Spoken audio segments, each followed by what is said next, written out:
Rotary Lights volunteers are putting the finishing touches on their 2.5 million light display. Hundreds of volunteers have spent weeks setting it up, and sometimes sparks fly.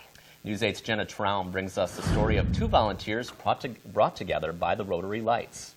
Mike and Lisa, Rotary Lights isn't just a place to get into the holiday spirit, it's also a place for romance. Here's one local couple's story of how volunteering there brought them together.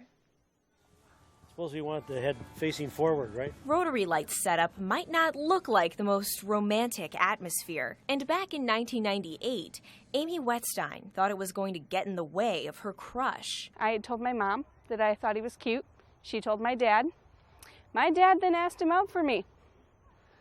And he told my dad that he was busy for a while, for the next month, because he was working at Rotary Lights. So she took matters into her own hands. She went to the park to volunteer too. She's persistent.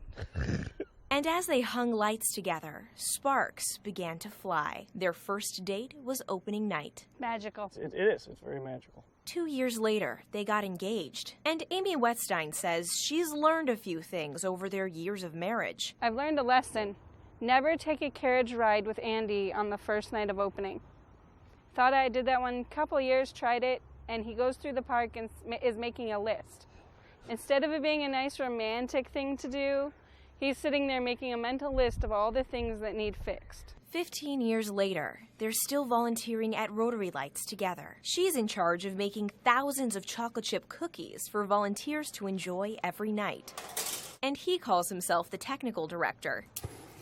Just like a marriage, Rotary Lights may be a lot of work, but the end result is something beautiful. I always paint it as a Norman Rockwell type painting. You come down here on a nice night after a couple inches of snow and you see literally hundreds of families, kids, so many people that are out here, and it just ties in family atmosphere so much. And to me, that's what marriage is about. It's about family. Amy and Andy Wetstein aren't the only Rotary Lights love story out there, far from it. The president of Rotary Lights tells me a handful of couples get engaged or married at the display every year.